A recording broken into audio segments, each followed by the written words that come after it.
forgotten and cast away. Like me. Unless he'd consciously chosen to post the image, hoping I'd see it. My next sigh was more heartsick than wistful. I'd been down this unrequited love road before.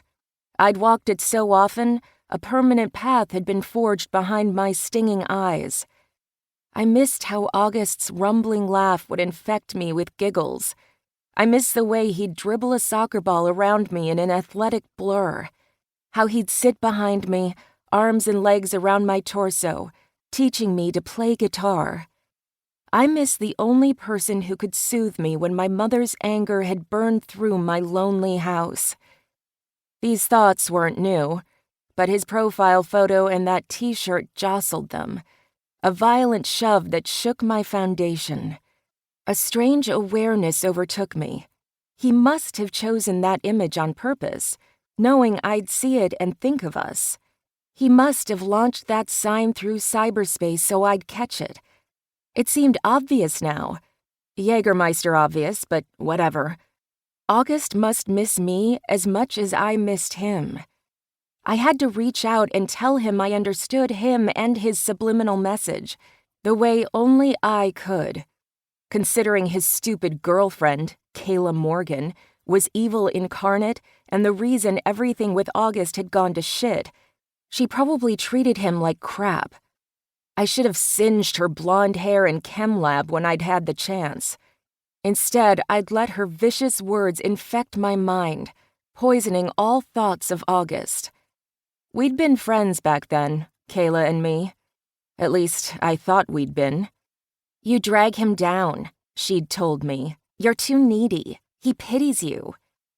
Her words had hit their mark, feeding my insecurity. Fear of being a charity case had caused me to curl in on myself. Since I didn't do things half-assed, I shoved August away with the quietest silent treatment known to man, and Kayla, my supposed friend, gave him all the noise I'd sucked from his world. She was still on his profile page, still his girlfriend. I snarled at her picture filling my computer screen and grabbed my phone before my Jaeger courage wore off. Heart pounding in my throat, I pulled up August's name and rushed off a text. My fingers trembled as I typed, "I'm sorry." "Who is this?" His quick reply almost had me launching my cell. My pulse went haywire, my hands too shaky to reply. But this was good. This was right. Of course he replied promptly. He wore the t-shirt. Fate was finally on our side. Although he'd only been 10 minutes away the past year, studying at SFSU while I killed myself cracking the books at San Francisco's City College, he'd felt so far. Not tonight. Not now. I took a breath, then 2 more. I blinked away my Jaeger fog and steadied my hands.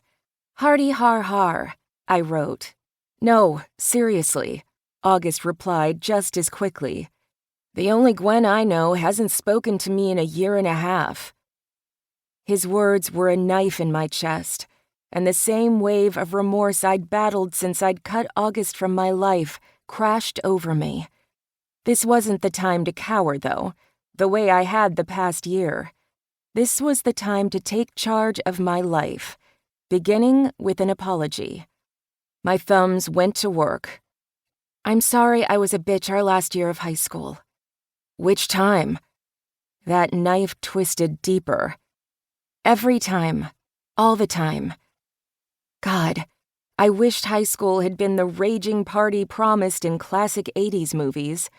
Instead, it had consisted of me sinking into a jealous despair as I battled my mother's dictatorship and had struggled to get into college.